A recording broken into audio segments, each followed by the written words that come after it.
In today's episode, I discuss plaster basics with Alex from Old Town Home, and later you'll hear 3 tales of the unusual and unexplained. October is Ghost Story Month, so get ready for some goosebumps. But first, I'm Stacy Grinsfelder from Blake Hill House, and I am the host of True Tales from Old Houses.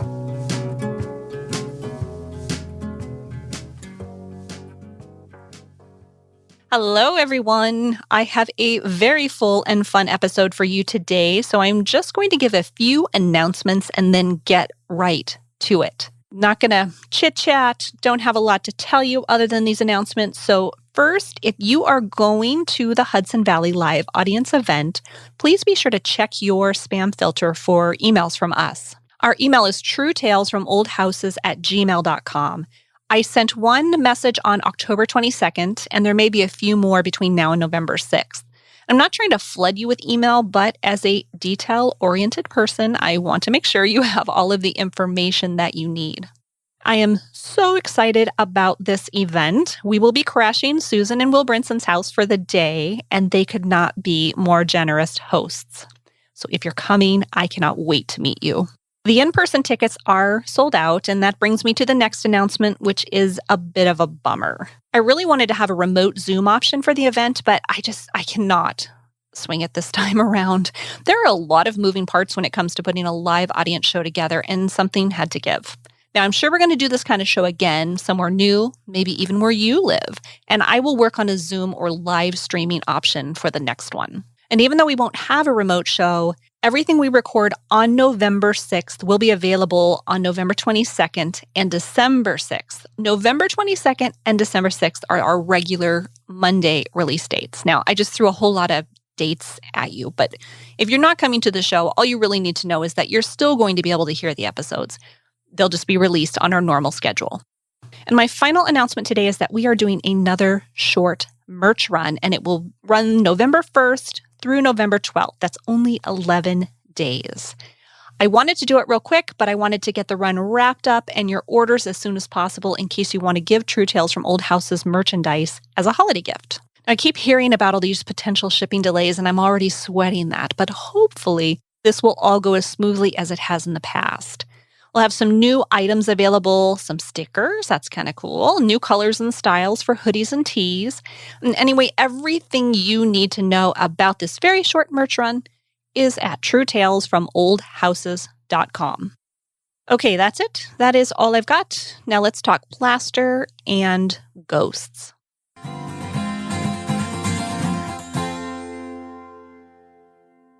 Today's Q&A guest is Alex from Old Town Home. Welcome back, Alex. Thank you for having me back. I'm very excited for the new season and to be part of the podcast again.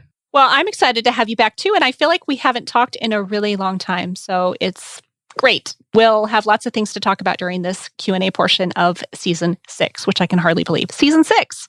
I can't believe it, although I can believe it because the podcast is amazing and I'm a huge fan. And I'm so glad that it's seeing a Season 6 and hopefully many, many more. Thank you. Thank you. That means a lot to me for sure. Well, to answer today's question with me, I immediately thought of you because you have so much more experience with this DIY skill than I do.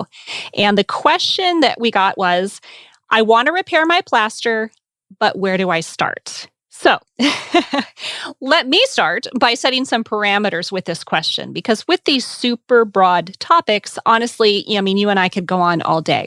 And so I thought maybe we could break it down just a little. And we could talk about the basic layers of original plaster, then perhaps modern day replacement and techniques. And that is going to be all you, Alex, because that's where you shine, for sure. All right, sounds good. And finally, if we have time, we'll talk about a supply list. But if we don't have time, then I'm going to go ahead and put that on the show notes. All right. Let's go. Great. All right. So the basic layers of plaster. The first is lath, which is the narrow strips, and those are nailed horizontally to the studs, and the studs, of course, run vertically. And if I understand correctly, lath was kind of junky wood. Like it was nothing fancy. Would that be correct, Alex? I would say yes, but by today's standard, it's very fancy wood because it's old growth. Because it's old growth, it's not something you're ever going to get again.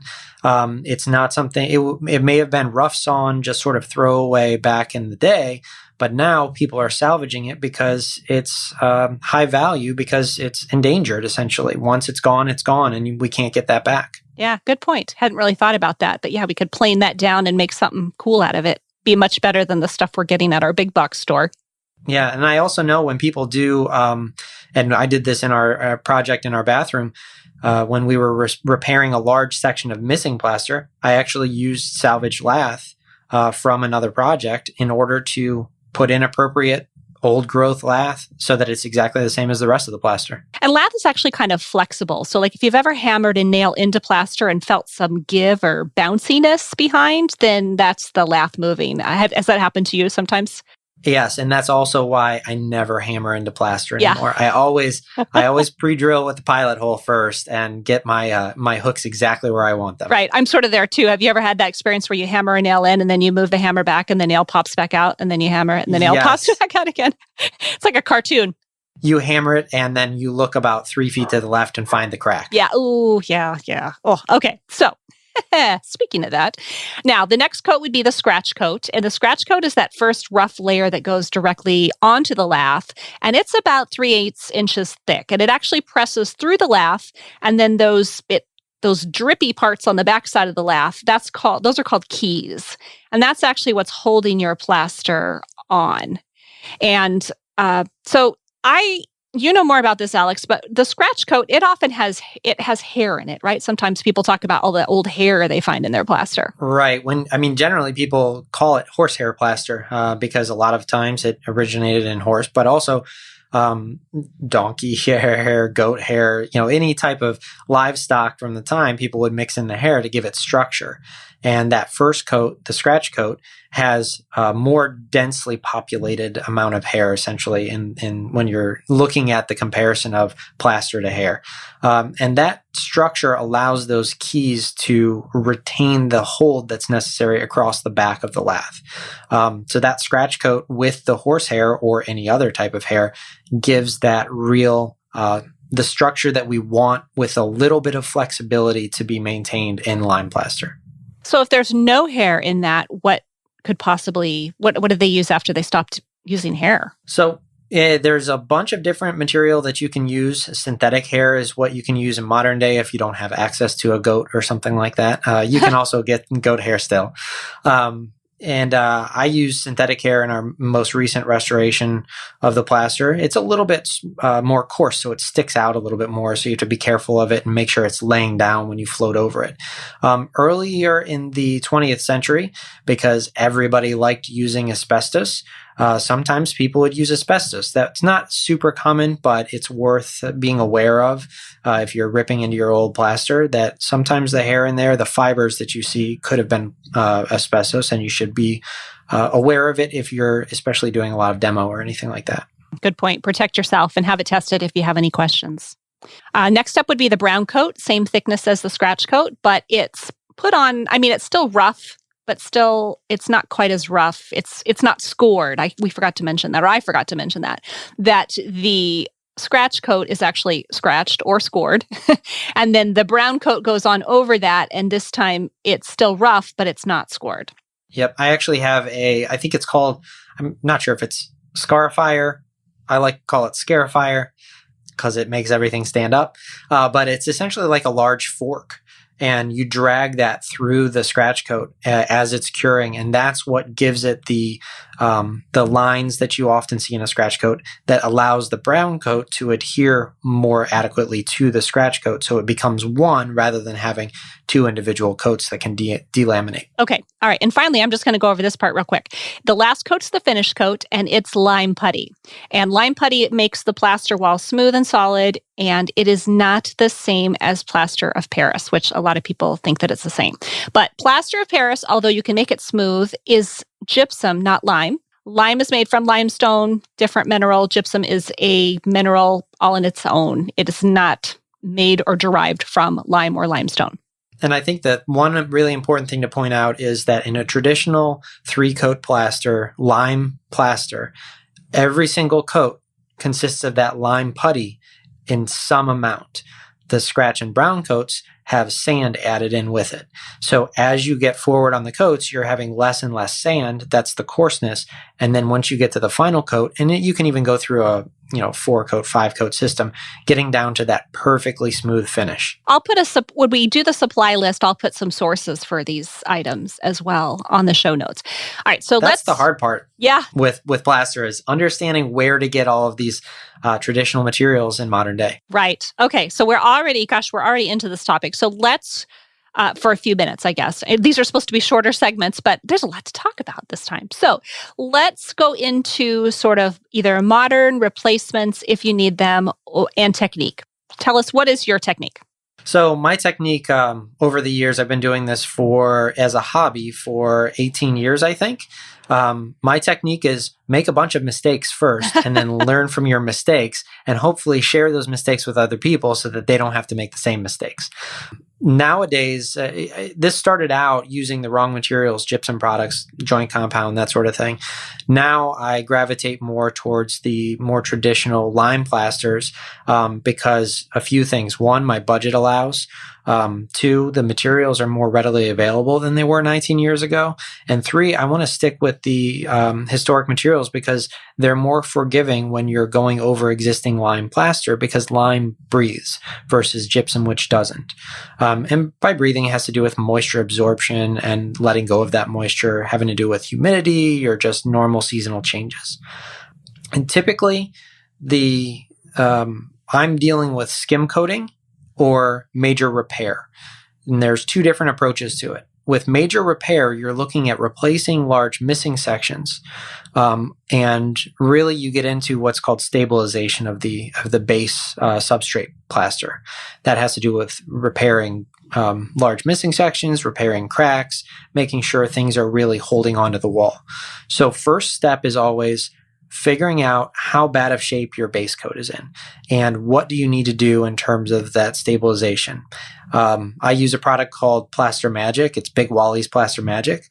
And that's a glue that allows the base coat to re-adhere if you have keys that are broken. You also have to do an assessment, figure out if lath has started to pull away from the wall. If the lath has started to pull away, you can re-secure that with screws with plaster buttons from the outside. You want to try to avoid plaster buttons as just overall stabilization. I made that mistake before. It's better to adhere from behind if you have broken keys.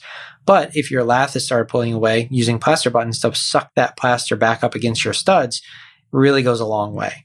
So there are other alternative methods that you can use that isn't Big Wally's Plaster Magic, using Loctite adhesive, just using the same process, using washers, like metal washers with screws instead of the plastic plaster washers or plaster buttons. There's so many different approaches there to get that stabilization, but that's really important because it doesn't matter what you do with skim coating. If your substrate plaster is broken and moving, those cracks will continue to come through the surface even after you have a beautiful skimmed surface. Okay, so let me just repeat. We're just adhering the existing plaster or whatever you've got back to the lath and the studs, securing that first. Exactly. Okay. Step one, stabilization. Gotcha. That's what I always say. Step one, stabilize your plaster, make sure it's good to go forward. Okay, then what's next? Step two, you have to look at what you're dealing with in terms of if you need to strip the wall at all, if you need to take wallpaper off, if you need to take paint off, if you need to take popcorn ceiling that was applied off. You can do that with steam. You can do it with scraping. A lot of things to get down as much as you can to the raw plaster. If there are thick coats of paint that have alligated everywhere, it may be worth peeling it. Or I'm sorry, I said peeling it. It may be worth stripping it using Peel Away 1.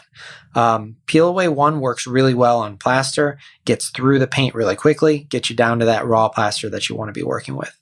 Step 3, after kind of dealing with that substrate, getting your plaster exposed in step 2, step 3 is the skim coat. And I like to do a three coat skim coat, which are all very thin layers of plaster, maybe at most about 1/8 of an inch thick. I usually start with a base coat, skim coat, which is using something that will adhere to any surface under it, not just traditional lime plaster or anything. You really need to adhere lime plaster to something like lath. Lime just pure lime plaster won't stick to anything that has a painted, dirty surface or anything like Good that. to know. So you want to use something that is made for applying to a wall that has something else on it already. I like using tack coat from Limeworks. That's one of the options that you can use. Also, master plaster adheres to anything. That really, what you use depends heavily on your budget. So that first coat of skim coat kind of goes on to give yourself a layer of isolation. And then I embed a layer of fiberglass screen, window screen through the entire thing into that first coat. Okay. Can I ask you a question? Can I stop you just for a second? Okay. I just want to make sure, because as we were going along here, I thought, wait a minute. You're talking about fixing cracks or something with like kind of a large crack, but not whole walls here. We haven't gotten there yet. Right. This is like if you get to a point where you are good with your first base coat plaster, you've got cracks in places, but you have a consistent wall. Gotcha. Okay. Go ahead. Sorry, I didn't mean to. I just wanted to clarify real quick before we kept going. No problem. Wait, what? Yeah, there's so many different aspects to it. It's easy to jump around and kind of jump ahead. I'm just kind of going through the more traditional skim coat process over top of your existing plaster to make everything nice, consistent, and smooth. But there definitely is the aspect of it of what if you have big missing sections of plaster? How do you deal with that? And that's something you would do before you ever get to the skim coat. That's more going the traditional route of having a scratch coat, brown coat, and then leaving off the finish coat, because the finish is kind of what I'm talking about with the skim coat. Skim coat becomes the overall finish coat that gives you a uniform kind of flat plane over the whole wall. And marry it to whatever's existing there. Yeah. And make it all look the same.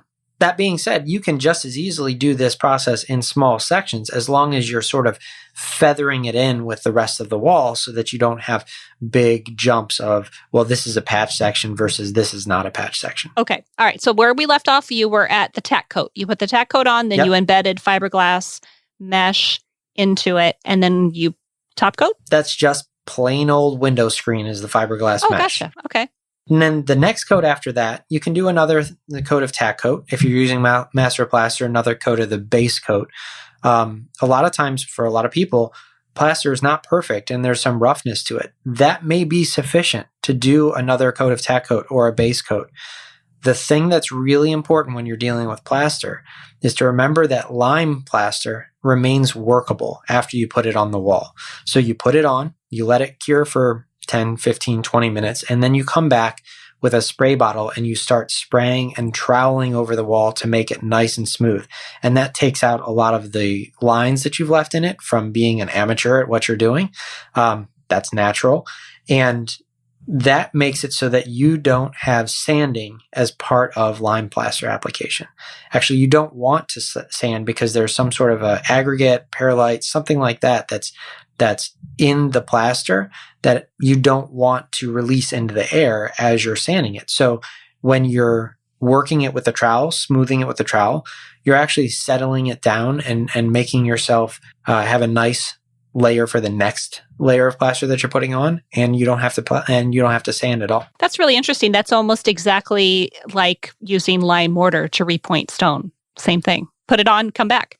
Yeah, the thing that's really interesting, when I did the full-on plaster repair in our bathroom project, where I used the salvage lath, I use lime mortar. That's all it is. The base coat of plaster is lime mortar. I got it from Limeworks. And the base coat of plaster ends up being just cement on the wall, essentially, but not Portland cement. It's lime mortar on the wall that then you're smoothing out and getting it ready for the next coat of plaster. We're 16 and a half minutes in. We should have done a whole episode on this. I could talk for 3 hours about plaster. And that's fine. I could listen for 3 hours. But I do have a question. So we generally know that if you're going to do a large wall, then we're talking about all of this on a larger scale. And you're going to have to come up with your scratch coat and your brown coat and your lime. But if you don't have lath, let's say somebody can't get salvage lath, but they need something behind it. What is something that other people use, or is there a modern replacement? Yeah, there's a couple things that you can do. On one hand, you can use a diamond lath, which is a metal lath that has a lot of tiny diamonds in it, and that allows you to push the plaster through the lath, which creates tiny keys. You may see that in plaster that was done in the 1920s, 1930s, when lath wasn't used, especially 40s, 50s, when lath wasn't as common in terms of wood lath, and people would use this metal mesh. You can also keep in mind too, you don't have to have lath behind the plaster, especially if plaster is applied directly to a brick wall. Good point. You can do it. It's like a stucco application, essentially. Same thing using lime plaster. You just have to make sure that whether you're using wood or brick, that it's adequately wet before you end up applying the plaster. Otherwise, what will happen is the substrate, the wood or the brick, will suck all of the moisture out of the plaster before the chemical reaction for plaster curing happens. And then you'll end up with delamination and failure of the plaster on that on the substrate. So I've seen some people use even just like screen or something. Is that a valid option? Yes, and sorry, I got kind of off track there. One thing that you can absolutely do is you can even use a plaster board substrate. You can use something that's blue board is something that people use. It's a gypsum product that has a coating on it that makes it accept plaster. You can use drywall if you want to as a substrate, and then apply a plaster bonding agent to the paper like plaster weld and apply the plaster directly under the drywall. You can use screen. The main thing with the screen is you have to have enough structure behind it to be able to make large enough keys if you're doing that. But using drywall in that situation with a bonding agent is perfectly acceptable. You just have to be aware of how the materials will play against each other with gypsum on one hand and then lime on top of it, which is pretty much fine. You just have to be aware of it. Well, unfortunately, we are out of time. Do you think we covered it for the most part? I mean, it was kind of a general overview. I think so.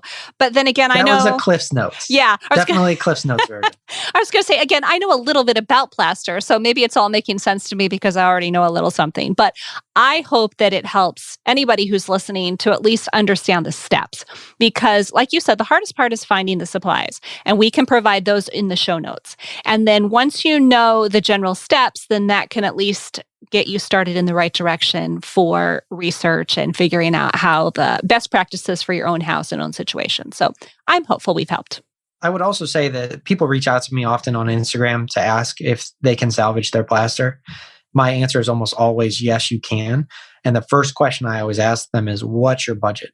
Your budget, not a specific dollar amount or anything like that. It's more about small, medium, or large, because the material selection corresponds with whether your budget will allow small, medium, or large, essentially. And then from there, we work on what's the approach to stabilize and then start to skim. Right. Great. All right. Well, thank you so much for answering this question. Like I said, 10 times, 100 times, 1,000 times more than I do about large-scale plaster repair. I lucked out here in Blake Hill House, and we have some darn good plaster considering how old it is. That is very lucky. It's like I said, it's been a very long time to get to this point. Lots of mistakes were made. Hopefully my mistakes will help others make it so that they can feel like they can restore their plaster and do the job without making all the mistakes that I made already. All right. Well, thank you. I hope, and actually I know you'll be back this season. So I'm looking forward to answering another question with you really soon. Wonderful. Can't wait. And I'm glad to be back. Bye. Bye. If you have a DIY or old house question that you would like to submit for listener Q&A, please send it via the contact form at truetalesfromoldhouses.com, and we will answer it in an upcoming episode. Now it's my turn to ask you something, and that is, what is your favorite thing about living in an old house, or what's the most challenging thing about living in an old house? And I've been asking that same question all season. Here are a couple of your answers. The O'Neill Building over on Instagram wrote, creaky floors, wavy glass, and other imperfections. It feels like a home, not a box. And I agree, those are such charming features of an old home, but not everything is roses, as Jerry points out. Jerry finds the lack of central air conditioning a challenge. And I will say in the dead of summer, when the humidity is high or the dry heat is baking everything, I imagine we can all relate to that. I would love to hear your answers all season, so please visit the True Tales from Old Houses website. On the bottom right-hand side, you'll see a microphone icon. Click on that microphone and you can leave your answer as a voicemail. Please answer in a complete sentence, or you're also welcome to submit via the contact form instead. So again, this season's question is, what is your favorite thing about living in an old house? Or what is the most challenging thing about living in an old house? Thank you to the O'Neill Building and Jerry for taking the time to answer.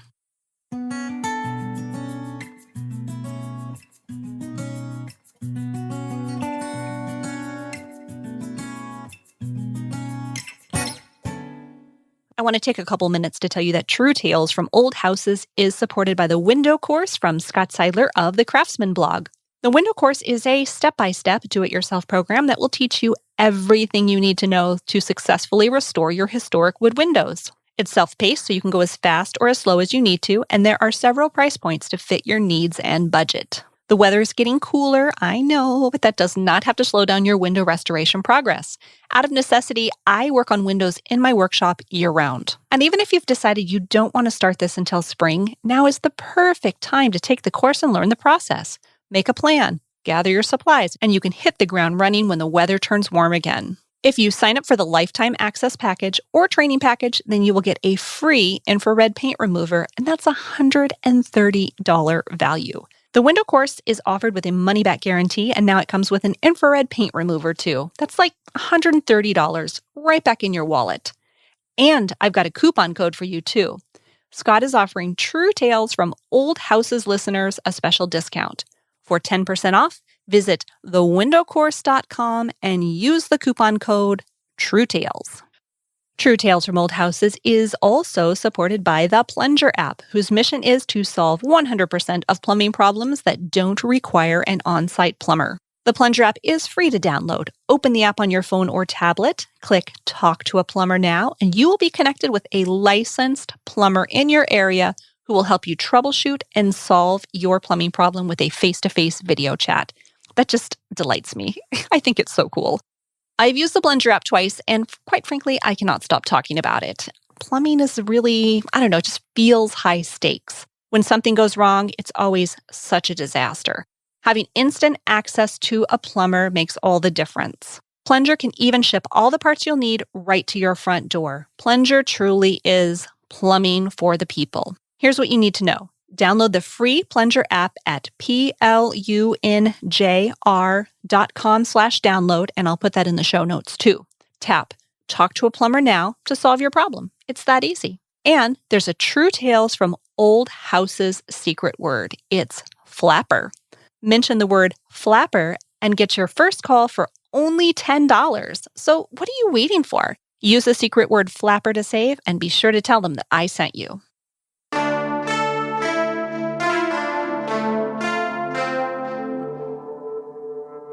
That haunting music means it's time for our spooky October ghost stories. Every fall, we tell lighthearted but slightly hair-raising tales of the unexpected or unexplained. And this first story comes from Denise. Hi, I'm Denise King, and I live in the Old West End Historic District here in Muncie, Indiana, with my husband. He's a historic preservation officer here. And we live in the Crampton House, which is a 1901 folk Victorian, so right at the end of the Victorian era. That's wonderful. Thanks for being here, Denise. Thank you. So I did not know that you were from Muncie, but the longer I do this show, the more I'm realizing this must be the ghost corridor of the United States. I've decided Really? there's a lot of activity there. Yes. And you're on the show today to tell us a story about your house, and I would love to hear it. So let's just jump right in. All right. So this was about 3 years ago. And we had family over. So all the adults were hanging out downstairs in the parlor. And my son, who was 7 at the time, and my niece, who was 6, decided they were going to play ghost hunters upstairs. So they had flashlights and were kind of just creeping around in the dark upstairs for like really a long time. You're like, yeah, keep them occupied. And so eventually they come downstairs to report back. And, I jokingly said, did you find any ghosts? And my niece just like so excitedly said, oh, yes, there's one at the window, and it asked if it could come in. And so, Oh, my goodness. yes. So, we all thought that was very funny. So I'm sitting in front of our bay window in the parlor, and I kind of lean over and I pull the curtain aside and I just kind of say, "Hey, ghost, you're not allowed in." And the second I said that, there comes this rap, like the hardest knock you could imagine on what sounded like the kitchen window. And I have never seen a group of adults all just freeze, eyes popping out and just looking at each other. Oh my goodness. Okay, let me stop you for just a sec. Yeah. Your house, you might have said this in your introduction, but I'm not sure, was built in 1901. Is that right? 1901? Yeah. Okay. So, of course, your niece comes in. She's 6. She tells you that they found a ghost. Did you think it was cute? Like, oh, she's so cute. Look, she's 6. Like, oh, that's adorable. Right.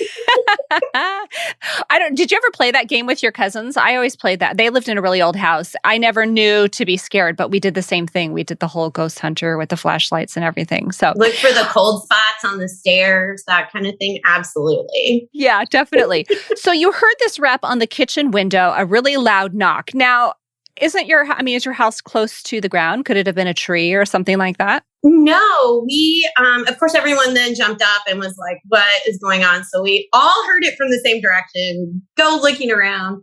My house is kind of fortified. So that's what was really freaky. And we have 2 big dogs who just didn't seem to hear anything. But our house is up on a hillside. So it sits way up off street level. And then around 3 sides, we have a big fence.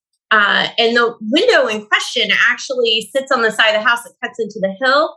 So I want to say it's about 7 feet up off of the ground. Right. So you'd have to be extremely tall and probably pretty strong to bang on that window. Never found any source other than, the ghost wanting it. Yeah. So when your son and his cousin heard that, did they get scared? Did they get nervous? Or did they just think it was all great fun? They thought it was awesome. They weren't scared. And, my son's a trooper because we've had some noises before. And, he's told me, oh, I didn't want to get up in the middle of the night because of the walking. So we have sometimes footsteps upstairs. So he's kind of almost like, I live in an old house. This is just how it goes. I don't know. Right. You're sharing the space with somebody other than your family. Wow. So how about other things? Have other things happened? I mean, that's creepy enough, but has anything else happened? I mentioned the footsteps. So, and I've heard them too, and got up and everyone's asleep. And they just kind of stop eventually. And we've heard some, it sounds silly, but almost like music coming out of our old phonograph. You'll be upstairs laying in bed and you hear this very old timey music, and it just fades away after a while. And we haven't figured out the source of that either. Can you tell the song? Yeah, you can't really make out the lyrics. It's kind of very faint. So, for a while I thought it was my imagination, but I eventually was like, I gotta wake my husband up and just, hey. And he's like, I hear it too. So, validation. Well, that's really nice that you got your husband to wake up and agree to that. I appreciate that. I'm picturing trying to get my husband to wake up to hear something, be like, tomorrow. I'll do it tomorrow. Yeah, exactly. So, and one thing with the whole story with the kiddos, something interesting that happened not long after that. So sorry to back up a little bit. Oh, no, that's fine. I want to say it was a couple weeks after that. So this all happened in the fall around the same time that we're in now.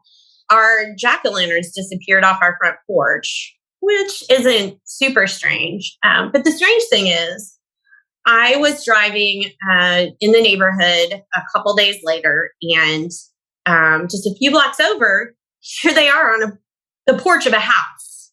Mm-hmm. So again, not so strange, except because I'm such an old house nerd. I know that is the house that May Meyer lived in, and May grew up in our house back in the 20s and 30s. So it was just so odd to me that our jack-o'-lanterns ended up on May's porch. And I have to think, was May knocking that night? Did I tell her she couldn't come in? Maybe she pulled a little Halloween prank on us. But yeah, it was just kind of odd that it happened to be that house. That is really interesting. And that takes a lot of guts for someone to actually steal your jack-o'-lanterns off your porch and put them in someone else's porch, Like, right where you could see them. Yeah, like they'll never notice that. Yeah, and I'm not even sure someone was living in that house at the time, so it could have been, someone having fun and just ditched them there. But it was a little strange. I always like to ask this question because I am curious whether or not before these things happened to you, you were a believer and you were open to it, or if you never even thought about it before this happened. I don't know if I'd say believer. I would say like a nice pinch of skepticism in there, but I'm very fascinated by ghost stories or the idea that, someone might stick around in an old house. And it very much interests me. I do a historic cemetery tour. Actually, here in our neighborhood, we have a big cemetery. So I'm all about those stories. So it sounds like you were open to the idea that might be a possibility. Yes. The cemetery tour sounds really fun. It'd be fun to come to Muncie and take that. You definitely should. Yes. There's so much history in that area, and I'd love to come back and visit sometime. So that would be great. Yeah. All right. Well, thank you. Do you have anything else you'd like to add? Or, this was a while ago. Are you continuing to experience some things here and there? Or are you just at this point so used to it, you're not even paying attention anymore? Right. I don't know if we just aren't paying attention. The footsteps that still happens every now and then. I haven't heard music for a long time. But definitely we get as my son says, the walking, which makes it sound extra creepy. The walking. So other than that, it's been really quiet. Well, thank you for telling your story. This is a fun one. I love to hear these stories. Every year I have this compilation episode and I get to hear from more than one person. And although there are similarities from story to story, they're just different enough that it's interesting to hear the unique experience that everyone has. And if they believe or if they don't believe or if they believe now. And so it's great fun. Hey, thanks for having me. It was so much fun and an honor to sit down and chat with you a little bit.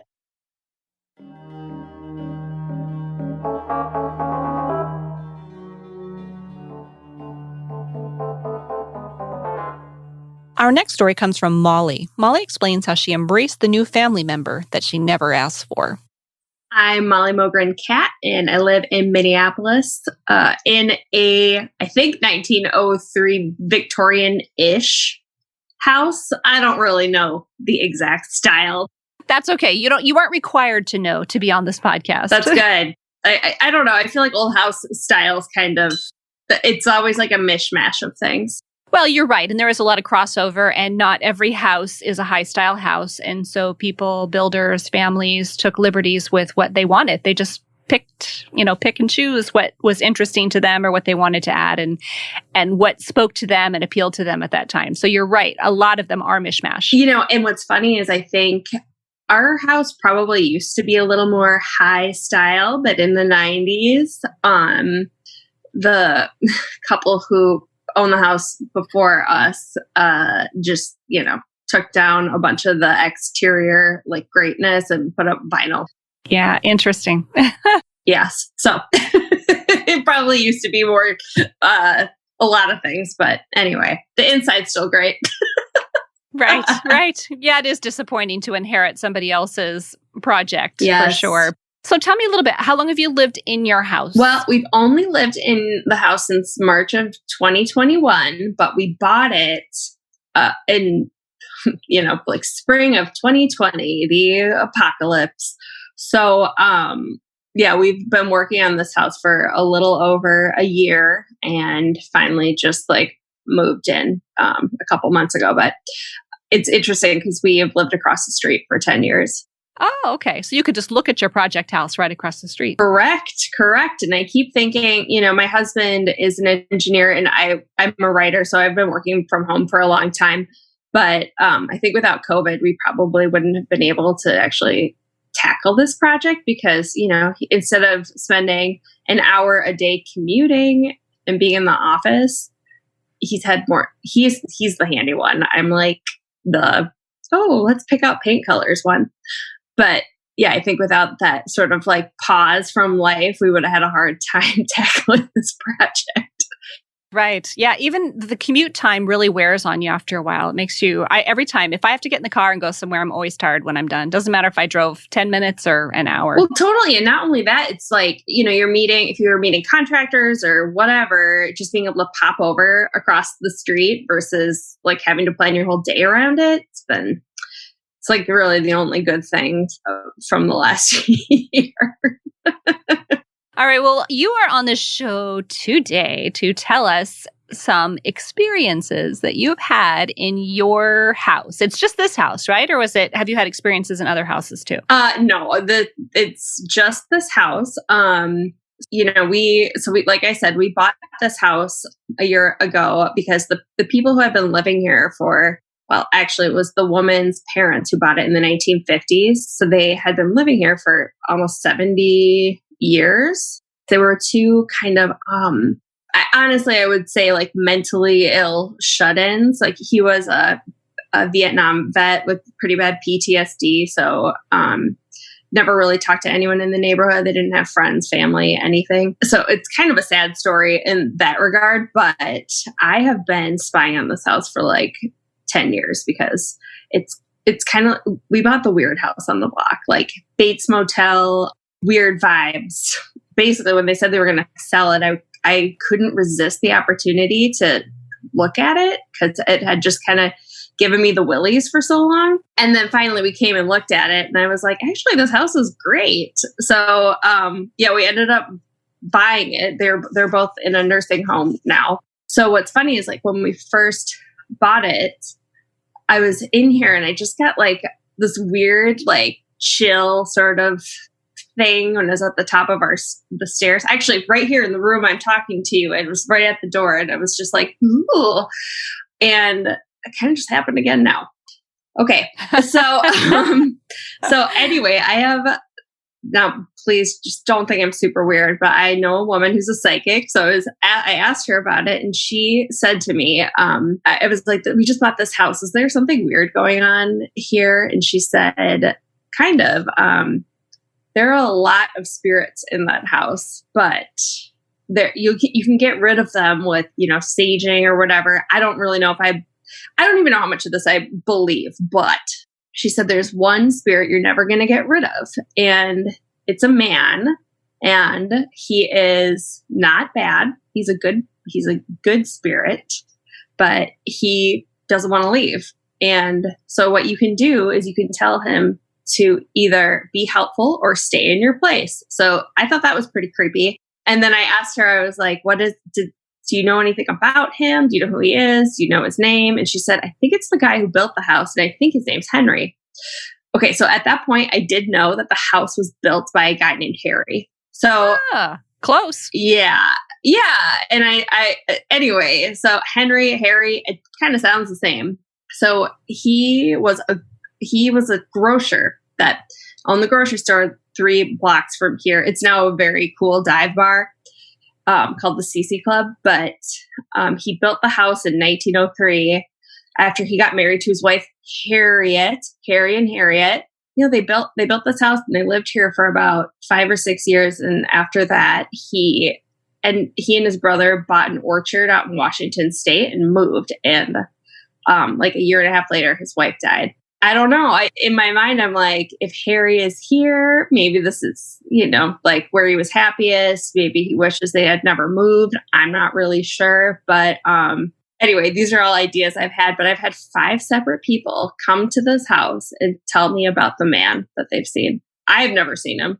So let's go there. Tell me a little bit more about how did they explain that they saw a man at your house? How did that come about? Well, so when we were working on all the different construction projects, because, this house had not been touched for 70 years. So we were updating the plumbing and the electrical. So we had lots of people in and out. And one of the people that came through at a certain point was someone who specializes in post-construction cleanup. Her name is Fanny. And so she was here cleaning and she said, I don't know, I made some joke about the house being haunted. And she was like, actually, I didn't want to say anything because I thought you would think I was weird. But when I was here before, I saw a man in your bedroom with breathing problems. And my son was here with me and saw it too. And And so here, I know that Harry died in 1919 from pneumonia, probably Spanish flu related, Wow. So it's like coming full circle to the pandemic. Here we are again. Yeah, exactly. So they both saw him. And then there's this woman that I met because we foster dogs. And she adopted one of the dogs we'd fostered. And so I was telling some story about our ghost, and she says that she's a medium. Like I said, I have a healthy amount of skepticism with all of this stuff, though I have gotten some weird feels in this house. But she told me that Harry is so nice and he's so happy that we bought the house. He was talking to her, and he said that he really likes my son, who's 3, which kind of creeped me out a little bit. And then what's, one thing that's really weird is when we moved into the house, we have a dog who's 9, and she did not like being here. I've never seen her act this way before. She was like stuck to me like Velcro, panting a lot, trying to run out of the house anytime we were leaving. She would like try to jump in the car. She doesn't really like being in the car. And she was super stressed out living here. Now, I mean, we've brought this dog lots of places. She doesn't really act like that. So I asked this woman who adopted this other dog we had, like, do you know what the deal is with the dog? Can you ask Harry what the deal is? Is there something going on with the dog? And she said, oh yeah, Harry doesn't like the dog and he pretends to kick her. He doesn't like dogs. And I was like, oh, well, you better tell him to stop doing that because she's not going anywhere. So be nice to the dog, And she goes, you can just tell him that. So of course, like a weirdo in my house, I said, Harry, please be nice to the dog. And I don't know what happened, but the dog settled down. And then she later texted me and said that Harry visited her and said that he's been trying to befriend our dog, Patsy, and that they're becoming friendly now. Oh my gosh. Is that weird? That is weird. That's super weird. So I have to ask. Yeah. I have to ask this person who is a medium and also, or who claims to be a medium, and also your friend who is a psychic. Have they ever been in the house? No. Or are they just giving you this information peripherally? Neither of them. But the cleaner was here and so was her son, and they both said something. So I don't know. And they all keep talking about like, sounds like the same person, which is weird. And it sounds like the guy who built the house. Right. So you said you have a little one. He's 3. Have you noticed any interesting things? Like a lot of times when I hear these stories, people will tell me that their kids notice something or see something, or the pets, lots and lots of pet stories. So I'm curious he's 3, so he's verbal, I'm sure, but probably not, he's not adult verbal. He's verbal. Right. So I have a 3-year-old son and a 5-year-old daughter. And now I'm going to be waving my parent freak flag here. But so I have told them about Harry, the friendly ghost. They know about Harry and Harriet. They built the house. And so I just say that he's our friend, and he kind of keeps an eye on things, especially when we're not home. And so they like talk about him. Both of them claim they've never seen him before, though. The other day, Clark was going to the bathroom and said, "Hi, Harry," which was a little weird. But yeah, it's it's funny. My husband thinks I'm insane, but we kind of have like, whether it's real or not, we have accepted Harry as like a part of our family. He's a friend, and he and his wife and their whole family are actually buried in a cemetery about a mile from our house. And my kids multiple times have asked if we can go visit. So sometimes it's a really beautiful cemetery with like, like a little lake in the middle and all sorts of stuff. So it's a nice place to walk anyway. But yeah, they're into our friendly ghost situation, though I don't think they've ever met him. Well, I support you because we do walk a fine line as parents. If we know something unusual might happen, then why not head it off at the pass and explain? Let's say, even if Harry's not real, even if none of this is real, it's a story. It's a friendly, happy story versus our house is haunted and now we're all creeped out every time we hear a creaky floor or the wind blows and a window rattles. And especially little kids, they're so They're both impressionable and want to believe, but by the same token, they don't have the fully developed brain capacity that we have, and they can become really fearful unless we help them interpret different stories and happenings in our house. So I get that. We don't have to, none of us have to agree that this is real or not real to help our kids feel better about a situation that might happen. Yeah, we talk about him like he's our protector. Like sometimes when we come home, we'll say, "Hi, Harry," or "Bye, Harry," or if we're going out of town, we'll say, "Keep an eye on things, Harry." And I feel like we have like a kinship to this man who built our house, which I think is cool in and of itself. Yeah, I've definitely fallen down a rabbit hole of like researching his life. I mean, I know way more about this person who's been dead for over 100 years than I'd like to admit. I love it. All right. Well, Molly, it was so nice to meet you. Thank you for telling your story today. Thanks for having me on. Thanks again. And I will post your Instagram handle on the show notes. You are, I think it's at the cat house, right? Yeah. _cat_house. All right. And that's cat with 2 T's. KATT. One thing I wanted to mention that didn't make it into Molly's interview is that she hosts a podcast called A Mess in the Kitchen. I don't think Harry cooks with her, but I will link it in the show notes.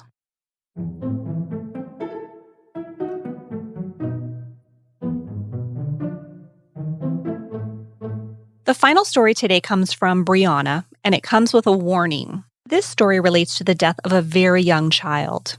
While we do not go into the specifics, the topic of his passing does come up more than once throughout the show.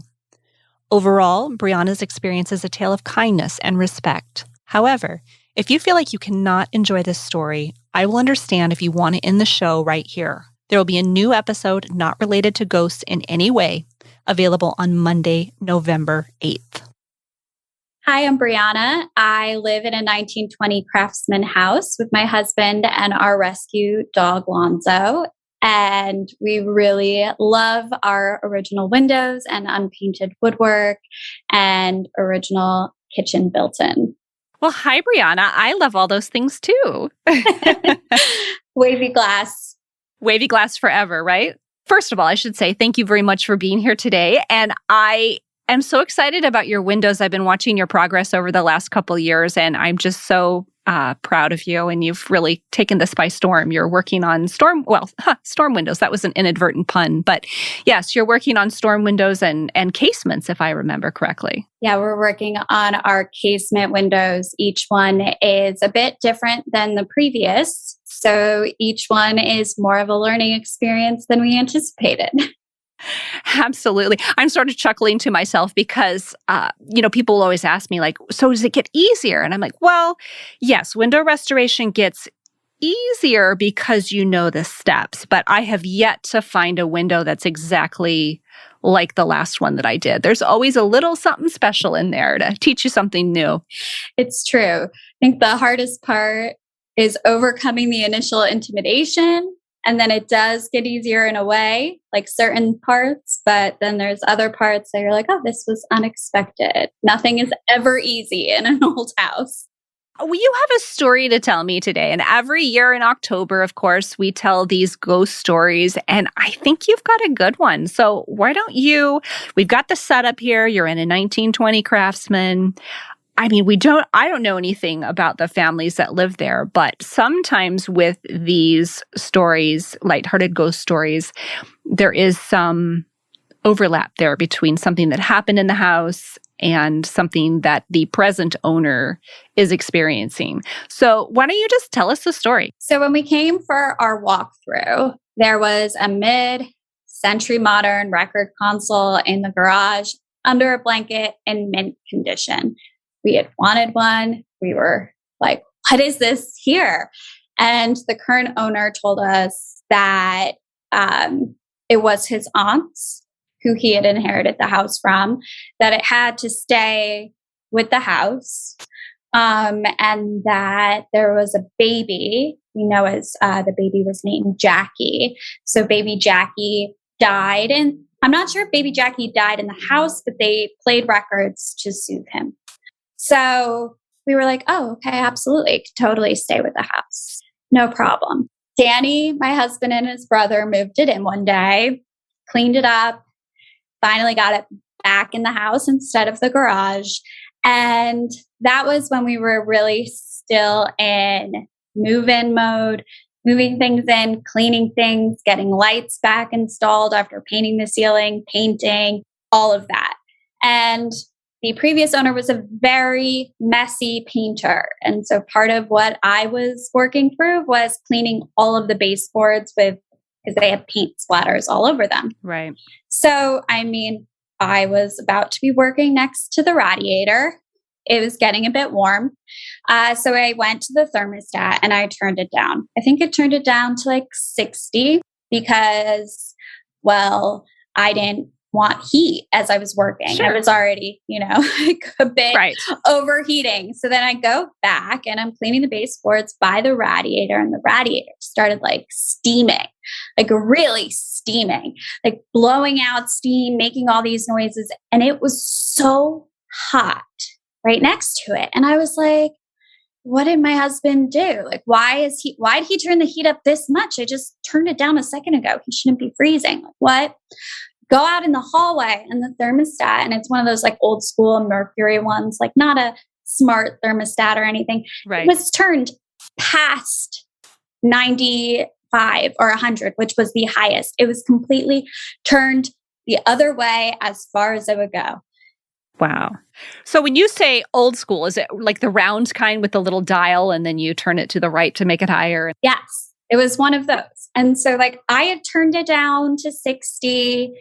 It was a whole thing. So I was like, oh, I don't want to be hot. Like I thought it through, right? Right. And this is the day the record player came back inside. So then I asked Danny, why'd you turn the heat up? Right. That's my, he's like, what are you talking about? I'm like, why'd you turn the heat up to like 100? He goes, I haven't been in here at all.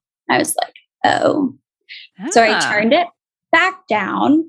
And in my past experience, I learned that ghosts travel through electric currents. Like that's a common thing. And so like that, even right now, I feel like I'm getting a little bit of like chills happening. So I mean, something happened that can't happen without physics. And then I also know, like my grandmother had always said, if you encounter a ghost, you talk to it kindly, introduce who you are, say you're not trying to cause any trouble, and ask them to please leave. So I'm standing in the hallway. Hello, baby Jackie. We come in peace. Like, we hope that you are finding comfort in knowing that we really love your home and we're going to take good care of it and that you're free to leave. And we just ask that you please don't bother us. And that was it. One day. That was it. That was it. We also have since updated our thermostat to be a smart thermostat. Right. But that was it. But it's one of those things where if something happens that can't happen without some sort of like force, right? That's spooky to me. Yeah, that's interesting. I didn't even believe in ghosts until I was in college and was filming in a haunted house basement. That's a really known haunted house. And again, something happened and I saw it happen that can't happen without physics. And I was like, that was the thing. I was like, okay. Apparently ghosts are real. Well, that's what I was going to ask you. When you were going through the house, it sounds like, now that I've heard your story, it sounds like you were a believer from right away when you heard the story. But I was just curious, when you saw this record player covered and you thought, were you more excited about the record player or did you have concerns about this potential ghost that was attached to it? Oh, I was excited. I didn't even really think through the ghost attached to it until kind of it was like, whoa, we bring that in, this thing happens, and it's all of a sudden like all the connections are made. Like I was just excited to have this piece of furniture that we always wanted. So now, from this point forward, you've had this conversation with baby Jackie and no more events. When you leave this house, I mean, we all say maybe that we'll stay in our houses forever, but nothing lasts forever. So when you go, how will you handle the record player? That's what I don't know because like I really love it. And I mean, this woman said I had to stay in the house, but I also think she meant in the house with the family. And so, I was in the garage. Spirit was probably like really not happy there and needed to be freed. I don't know. Like, do I bring it with us? Do I leave it here? How would I make that decision? What happens if I leave it here and the next donor doesn't want it and gets rid of it? Like, I don't have the answers. It's like, I'll just have to like feel it out when the time comes. Yeah, that does put you in a bind because I can see that. You walked in and when somebody told you that it made the baby happy, you were like, okay, great. You were fine. But the next person along might think, I don't think this is true. It doesn't matter. So interesting. Kind of a rock and a hard spot there. Yeah. And then if we move it with us, like if we don't listen to like Anna, who had said this, we don't listen to Anna and keep it with the house, like, are we going to be bringing some like bad juju onto ourselves? Yeah. Well, or I mean, are you prepared to parent baby Jackie for eternity? I like to think that baby Jackie, by it being returned and the house like getting a new like love like and within it, like being cared for, the baby Jackie is like free and somewhere else, but I have no idea. So I know we're talking about this in kind of a lighthearted way about baby Jackie, and I am sure that he was absolutely loved and dreamt about by his parents. So I do not mean to disparage his memory or anything about him with this conversation. I meant that seriously. Would you take that with you, knowing that you might be the best owner to that record player because you also feel somewhat beholden to the baby, and you know that you would respect the fact that the record player and the baby stay together. And I think that's kind of like what it comes down to. It's like, I'm sure they said that because they felt like it was really important to them and it was probably in the house, and then it got moved out of the house and it wasn't like it wasn't getting respected in the way that they had hoped. And so, is it that I'm a better caretaker of this record console, even if baby Jackie goes on a little move one day? Or is it better that it stays here? But then again, like, I do feel kind of like I need to make sure this console is okay. It's like the furniture has a soul because of this. Right. Yeah. No answers right now. Only more questions at this point, huh? No, and we got way too many projects before we ever move. So sure. So you don't have to come up with this soon. No, definitely not. Right. All right. Well, thank you so much for telling this story today. It's going to stick with me. This one's going to stick with me. I can tell. It's just, things shouldn't happen that can't happen without force. Like that's physics. Thank you again, Brianna, for telling your story. It was an interesting one to hear, and good luck. I hope, I don't know. I don't know. I was going to say, I hope nothing else happens, but sometimes when people are open and receptive to the unexplained, they're kind of hoping that something else might happen. So where do you fall in that? I think I'm neutral. You're neutral. And thank you so much for having me. Great talking to you today. Bye. Bye. Thank you for listening to True Tales from Old Houses. To continue the conversation, be sure to follow True Tales from Old Houses in Blake Hill House on Facebook and Instagram. And if you enjoy this show, please rate or review it on Apple Podcasts or wherever you listen to your favorites. For more information about the very short merch run and this episode, including photos, show notes, and transcripts, visit truetalesfromoldhouses.com. Till next time.